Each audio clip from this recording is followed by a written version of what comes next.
Il y a 5 étapes pour réussir ton business, pour réussir ton entreprise, pour réussir ton investissement. Tous ceux qui ont réussi dans le business, l'investissement ou dans l'entrepreneuriat ont respecté ces 5 étapes que je veux te montrer tout à l'heure.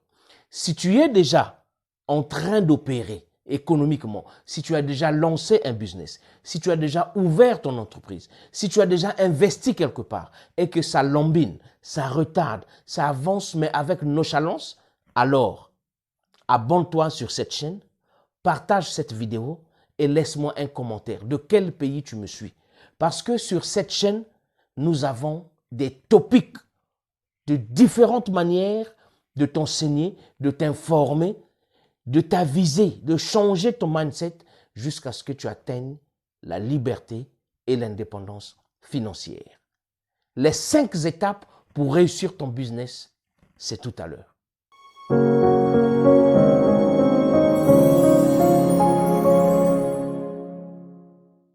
Salut et bienvenue sur Investir et entreprendre au pays. Investir et entreprendre au pays, c'est cette chaîne YouTube qui travaille à ce que tu aies la connaissance. C'est cette chaîne YouTube par excellence qui te montre les voies et moyens d'accession à la liberté ou à l'indépendance financière. Je suis Mike Boukedi, le fondateur du groupe Odyssée. Dans cette vidéo, je viens partager avec toi 5 étapes qui vont te permettre de réussir ton business. Que tu sois déjà en train d'opérer, comme je l'ai dit, ou que tu sois en étape de projet, de vouloir lancer un business, alors ces 5 étapes te sont importantes. Je te demande 3 choses. La première des choses, c'est de t'abonner sur cette chaîne parce que nous avons des différentes vidéos qui vont t'aider, qui vont t'ouvrir le mindset, qui vont t'ouvrir les yeux à comment est-ce que tu peux aborder tes ambitions entrepreneuriales. La deuxième des choses, c'est de partager la vidéo. Fais connaître la vidéo autour de toi parce que nous faisons partie de cette branche des jeunes Africains qui sont en train de travailler, qui sont en train d'apporter leur édifice au continent pour redorer le blason du continent à ce que nos populations, nos pays, notre continent puissent émerger du marasme économique, de l'agonie économique que le continent subit. La troisième des choses, c'est de me laisser un commentaire ou bien de me dire de quel pays tu me suis. Dis-moi ce que tu veux, dis-moi ce que tu veux entendre, dis-moi quel topic tu veux que je touche. Si tu as une question, pose-la moi dans les commentaires. Alors, les 5 étapes pour que tu réussisses ton business sont: la première étape, c'est la reconnaissance. La reconnaissance d'un problème ou un besoin. La première étape. Si tu veux lancer un business, si tu es encore à l'étape du projet ou de l'idée, alors tiens-toi bien, tu ne peux pas lancer un business qui va apporter une solution à un problème ou à un besoin. Il y a beaucoup de gens qui pensent que avoir de l'argent est la clé du lancement d'un business. Il y a des gens qui ont beaucoup d'argent. Il y a des milliardaires qui sont là. Je veux prendre un exemple. Samuel Eto'o du Cameroun, qui était multimilliardaire. Est-ce que tu sais que Samuel Eto'o s'est lancé dans la téléphonie? Une société de téléphonie au Cameroun? Mais pourtant, Samuel Eto'o, ce n'est pas l'argent qui lui manque. Et pourtant, il a fait faillite. Parce qu'il a fait confiance au peuple camerounais. Et il est venu lancer son entreprise, sa société au Cameroun, en croyant que les Camerounais vont agir par patriotisme. Or non, il s'est lancé simplement dans un marché où il y a déjà des multinationales qui ont le monopole de ce marché. Samuel Eto'o ne peut pas lutter contre Orange, par exemple. Samuel Eto'o ne peut pas lutter contre des sociétés de téléphonie qui sont plus des sociétés, ça n'appartient plus à une personne, ce sont des multinationales. Et Samuel Eto'o, c'est un individu. Donc, bref, il faut avoir la reconnaissance d'un problème ou d'un besoin. Qu'est-ce que ça veut dire? Il n'y a plus un marché que tu veux créer. La majorité des marchés ont été créés. Tout ce que tu vas faire, c'est identifier un marché. OK? Tu identifies un marché. Maintenant, tu fais la reconnaissance des problèmes ou des besoins qui est dans ce marché. Je prends un exemple. Tu veux te lancer dans la restauration. On va te dire que la restauration, c'est un milieu saturé. Tu vas te casser les dents. OK, d'accord. Mais toi, tu viens observer dans ce marché ou ce segment de marché de la restauration, quel est le problème? Quel est le besoin du client? Il faut savoir que tout restaurant n'est pas restaurant. Il y a des catégories de restaurants. Restaurant étoilé, restaurant végétarien, restaurant ceci, restaurant... Et voilà. À toi de cibler quel genre de restaurant. Je prends un exemple. Tu te mets dans un restaurant UP par exemple. Un restaurant au standing. Tu viens voir qu'il y a déjà des gens qui ont le monopole de ce marché. Toi, il faut juste voir qu'est-ce qui peut faciliter, voilà. Tout ce que tu peux apporter, c'est une solution pour faciliter quelque chose au client. Je peux prendre un exemple, le service. Tu peux créer un restaurant dans lequel le client ne doit pas attendre que le réceptionniste ou le serveur vienne vers lui pour lui demander, pour lui présenter un menu d'abord et après pour lui demander qu'est-ce que vous voulez commander. Tu peux créer un restaurant UP qui a des tables, mais des tables qui sont comme des téléphones, comme des tablettes, avec des écrans. Dès que tu t'assois, le menu s'affiche sur la table et le client commande. Tu appuies juste et la commande va directement. Donc la seule fois que tu vas voir le serveur ou la serveuse, c'est quand ton repas sera servi. Là, tu viens résoudre un problème. Parce qu'il y a des restaurants, quand vous rentrez, le restaurant est extrêmement busy, c'est-à-dire que le restaurant est saturé et que le client attend 10, 15, 20, 25 minutes avant d'être servi, avant même d'être installé. Toi, tu viens contourner ce problème. Ça, c'est un problème. Donc, la première des choses, c'est la reconnaissance d'un problème ou d'un besoin qui va aller à la satisfaction du client. C'est vraiment, vraiment important. Quand tu vas reconnaître un problème, tu apportes maintenant la solution à ce problème, la solution à ce besoin. OK? Deuxième étape, c'est quand tu as reconnu le problème, donc tu dis que voici le problème, par exemple le service. OK? Ça, c'est le problème que tu as reconnu. Maintenant, deuxième étape, la recherche d'informations. Qu'est-ce que ça veut dire, la recherche d'informations? Tu te dis que j'ai retrouvé un problème. OK? Comment est-ce que je veux communiquer au client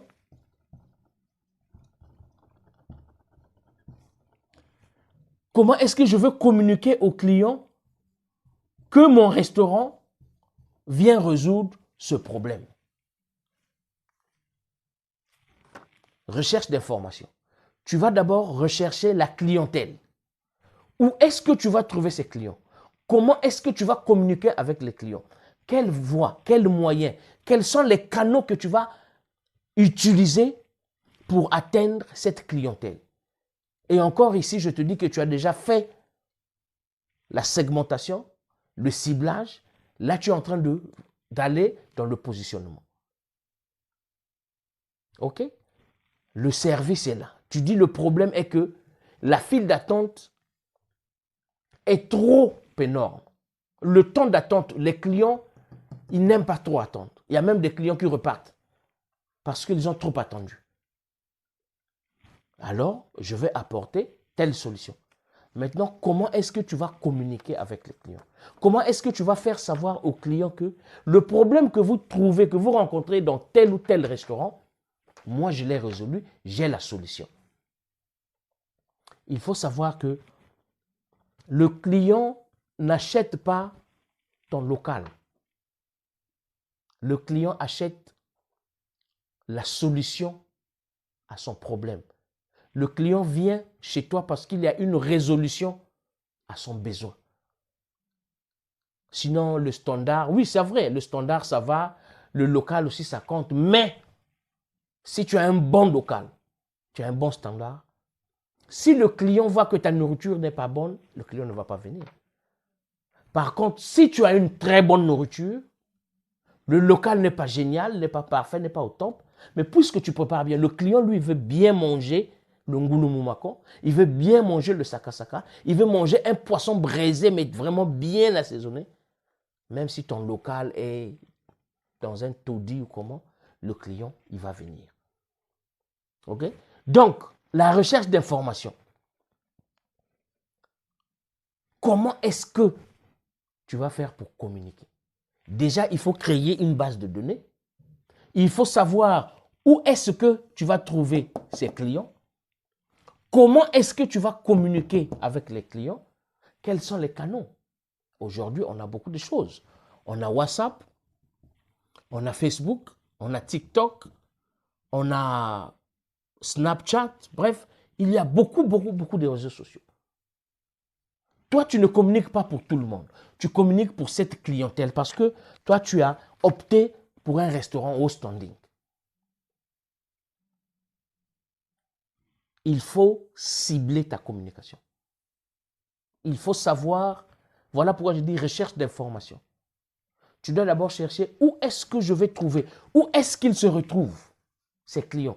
Par exemple, si la clientèle, ce sont les hauts cadres des sociétés de ta ville, tu sais que chaque dimanche, ils se retrouvent à un terrain pour jouer au football, par exemple. Eh bien, c'est là-bas que tu dois te diriger. C'est là-bas que tu vas aller communiquer.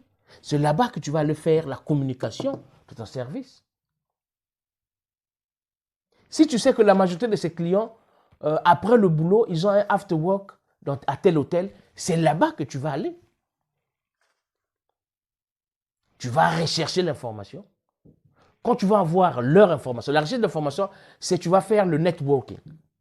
Tu vas les voir, vous allez communiquer, vous allez échanger, tu prends les numéros, tu crées une base de données et après, tu leur envoies maintenant la communication de ton business. C'est ça la recherche de l'information. Après que tu aies recherché l'information, tu as eu les informations que tu voulais, tu communiques maintenant avec ta clientèle, ta population cible. J'insiste sur ça. Tu ne communiques pas pour tout le monde. Parce que si chez toi, si dans ton restaurant, le plat le moins cher, c'est 15 000, ce n'est pas tout le monde qui va venir manger un ngulumako à 15 000, par exemple. Donc, tu dois cibler ceux qui ont le pouvoir d'achat, ceux qui ont la capacité et la capacité d'acheter au moins un plat chez toi à 15 000 francs. C'est là-bas que tu dois passer les informations concernant ton business. Numéro 3, après la reconnaissance du problème ou du besoin, tu as trouvé quel est le problème. Après la recherche de l'information, maintenant tu passes à l'évaluation. l'évaluation de tout ceci. Tu dis, j'ai trouvé le problème, le besoin. C'est, il faut couper le temps d'attente au client. J'ai fait la recherche d'informations.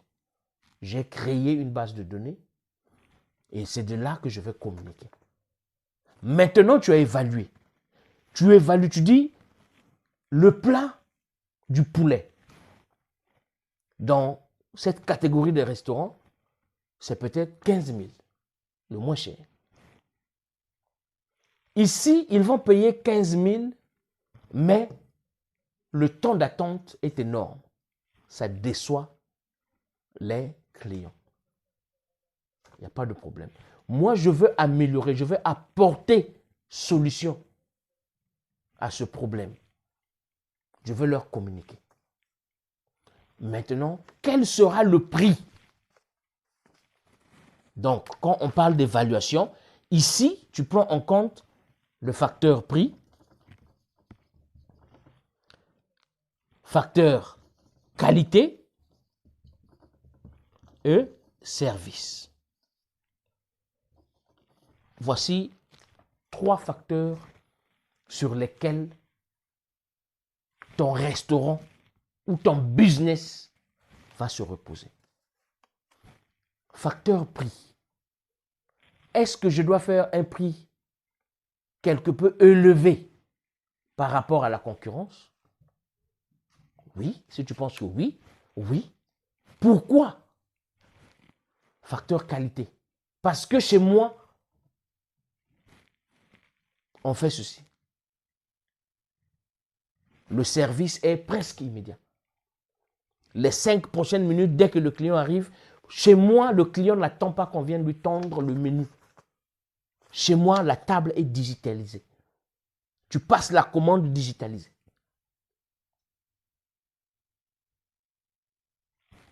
Qualité service. Chez moi, le service est speed. Chez moi, l'environnement est vraiment, l'atmosphère est bonne. Chez moi. Tu énumères les qualités et le service.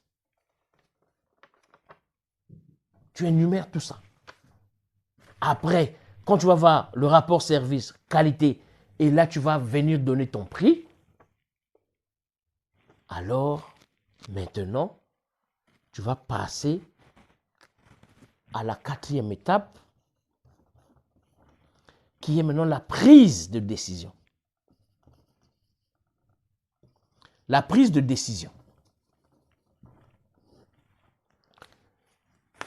Je n'ai pas besoin de te rappeler que toutes ces étapes, tu n'es pas le seul à le faire. Parce que tu ne peux pas lancer un business seul. Même si tu as l'argent, tu as la somme que ça demande, tu ne peux pas le faire seul. Sinon, c'est le premier pas que tu fais vers l'échec. Parce que toi-même, tu ne peux pas être ici, tu ne peux pas être ici, tu ne peux pas être là, là, là. Non. Il y a quelque chose que tu vas peut-être bien faire et le reste, ça sera du bricolage. Alors, entoure-toi d'une équipe très forte. Prise de décision. La prise de décision ici, c'est là où on fait ce que l'on appelle le travail cérébral. Le brainstorming. Vous vous asseyez, vous évaluez tout ceci. Nous avons donné un meilleur service que tous les autres restaurants. Notre restaurant est le seul restaurant à pouvoir donner ce service. Notre restaurant est le seul restaurant dans la ville à pouvoir faire ceci. Notre restaurant, donc, vous avez amélioré tous les défauts qu'il y a chez vos concurrents. Vous avez implémenté la facilité du client, l'atmosphère du client, le service client. Service client. Vous avez mis en place la relation, un service de relation client. Très, très, très, très important. Relation client. Je vais en venir. Alors vous dites, maintenant, est-ce qu'il faut qu'on s'accorde sur le prix de nos produits, qui sera élevé par rapport aux autres? Oui ou non?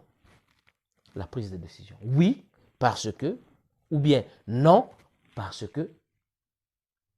Est-ce que la date du lancement, tel jour, telle date, telle heure, est-ce que c'est propice? Est-ce qu'on a vu le climat? Est-ce qu'il n'y a pas de meeting? Est-ce qu'il n'y a pas de match? Est-ce qu'il n'y a pas une manifestation dans la ville? Est-ce qu'on a suffisamment du personnel? Est-ce que? Donc, tout ce que vous avez fait, le budget, la prise de décision.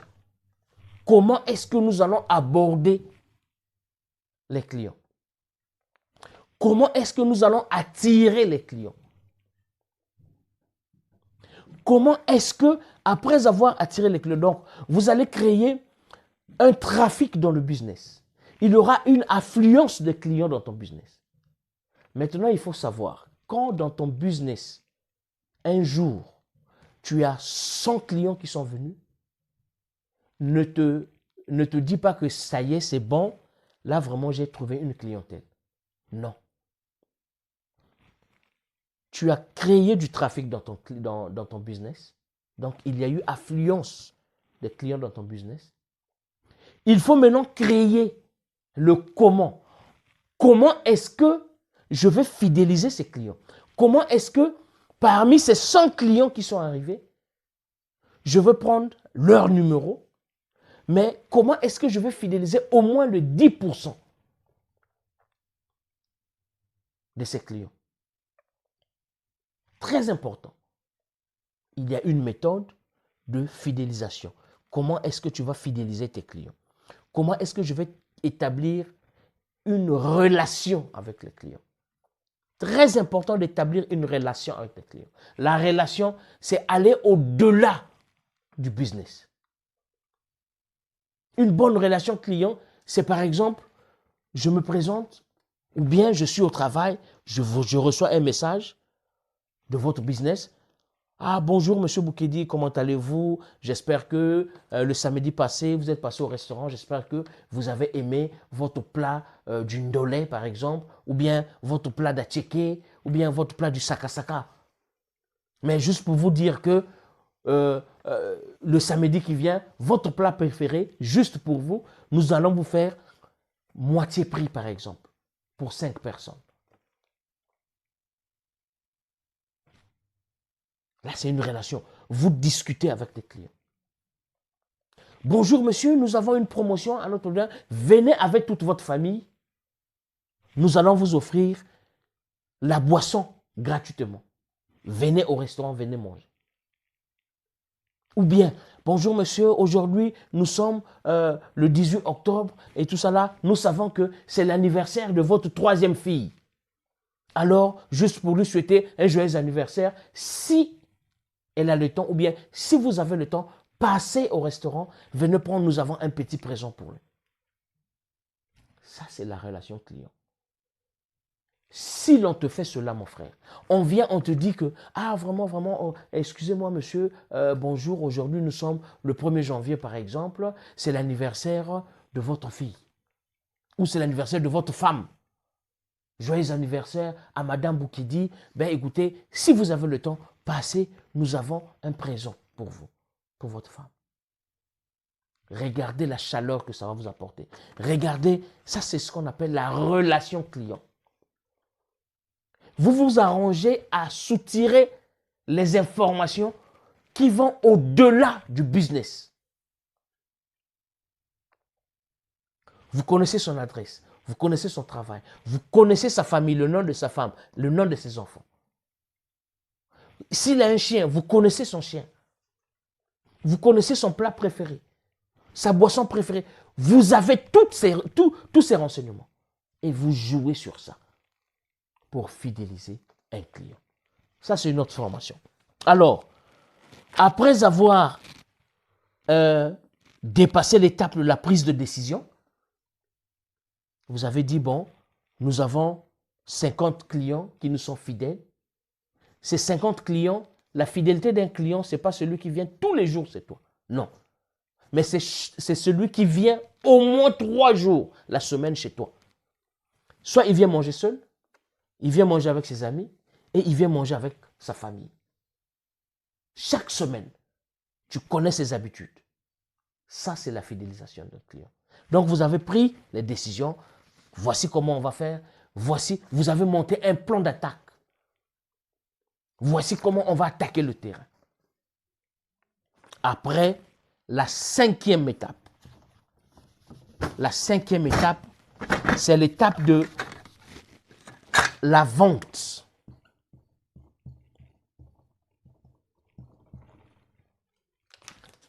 Si tu es un businessman, si tu veux être un entrepreneur, un investisseur, la première des choses que tu dois savoir, la première qualité que tu dois avoir, c'est la qualité de vendeur. Tu dois être un meilleur vendeur. Tu dois être un vendeur extraordinaire. Si tu n'es pas un bon vendeur et que tu aspires à te lancer dans l'entrepreneuriat, mon frère, je te donne un conseil gratuit. Va te former en vente. Que tu aies déjà l'argent, que tu aies déjà le business plan, que tu aies déjà tout ceci. Tu as fait le brainstorming, le branding, tout ceci. Si c'est toi le porte-parole du business, si c'est toi la partie visible du iceberg, si c'est toi le promoteur de ton business et que tu n'as pas de qualité en vente, retarde le lancement de ton business, va te former en vente. Parce que le businessman est le premier vendeur de son business. Avant que tu viennes vendre ton business, viens d'abord te vendre toi-même. Viens d'abord te vendre toi-même. Même au boulot, si tu veux aller postuler, si tu as postulé à un poste, tu as les qualités, tu as l'expérience, tu as la qualification de ce poste. Mais si tu ne sais pas te vendre, mon frère, tu n'auras jamais ce poste. Tu peux avoir un très bon produit, très bon produit. Un produit 10 sur 10. Un produit 5G. Un produit 3.0. Mais si tu ne sais pas vendre ce produit, alors quand tu vas ouvrir la bouche, les gens autour de toi vont penser, puisque tu vends mal, ils vont penser que ton produit est mauvais. Maintenant, je retourne la situation. Si tu as un mauvais produit, un produit médiocre, un produit qui est peut-être le dernier des derniers produits, mais si tu sais te vendre, si tu sais vendre ton produit, je te jure, tu vas voir que ton produit sera vendu plus que le produit qui a beaucoup de qualité. 5e étape, la vente.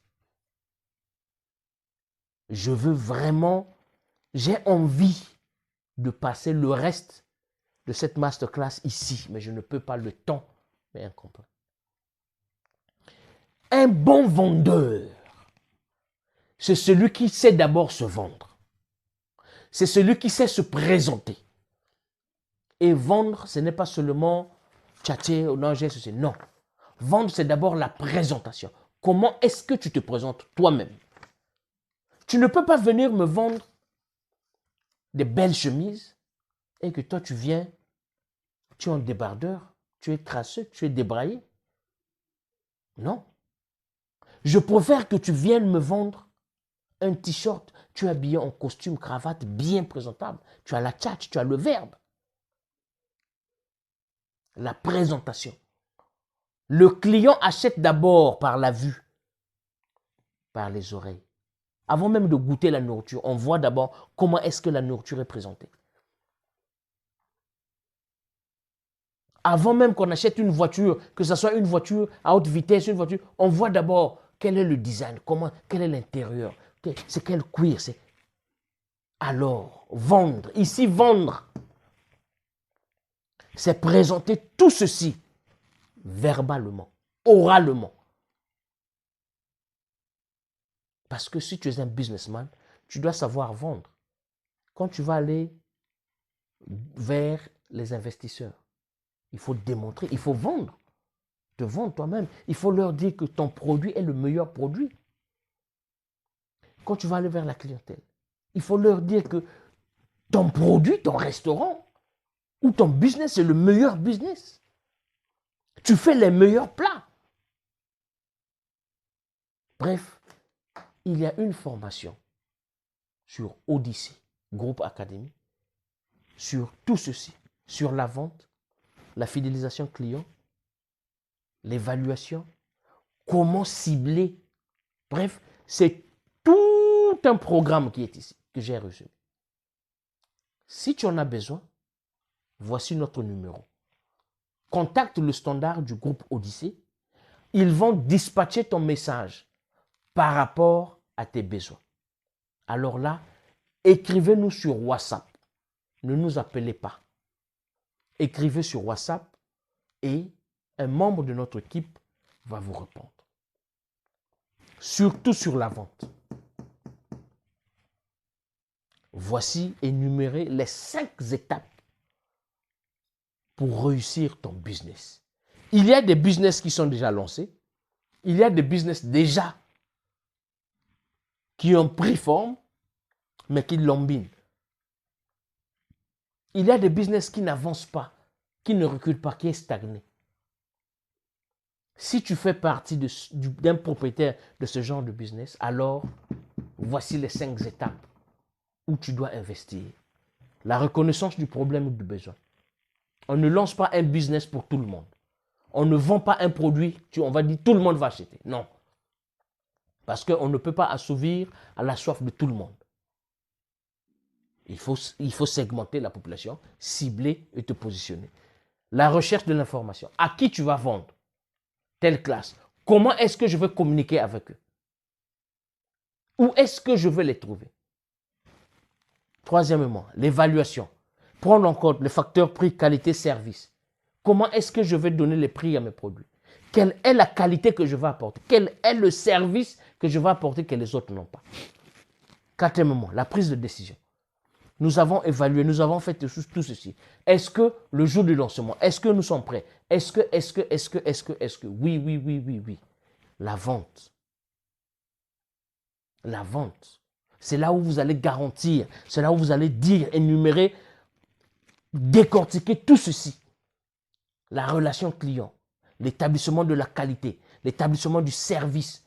Si nos prix sont différents, on ne dit jamais si nous sommes plus chers que les autres. Non. On dit toujours si nos prix sont différents par rapport à nos concurrents, parce que nous avons apporté un plus. Et ce plus, parce que nous allons apporter solution à votre problème. Nous allons apporter satisfaction à vos besoins. Le besoin de ne plus attendre pendant longtemps quand vous êtes rentré dans un restaurant. Le besoin de ne pas chercher le serveur, la serveuse ou de lever la main, essayer d'attirer son attention. Non. Vous êtes un client, vous rentrez, vous êtes assis, tout va se passer sur la table. Vous commandez sur la table. Quand il s'agit de payer, si vous voulez payer par carte bancaire, la facture vous sera digitalisée. Si vous voulez payer par cash, il y a un bouton sur la table. Vous appuyez sur le bouton, le serveur va venir les 2-3 prochaines minutes qui vont suivre. Ça, c'est le service que nous allons apporter. Si tu veux être un vendeur de qualité, si tu veux être un bon vendeur, un vendeur extraordinaire, quel que soit ton produit, même un vendeur d'arachide doit savoir vendre. Savez-vous que il faut jouer avec la psychologie du client? Ça, c'est encore un masterclass que je suis en train de préparer. La psychologie du client. Comment vendre quelque chose à un client? Je vais vous prendre un exemple rapidement. Je suis un vendeur d'eau, je vends de l'eau. Si je viens chez toi comme ça, je te dis, je vends cette bouteille d'eau à 2000. Tu vas me dire non, je n'ai pas besoin d'eau.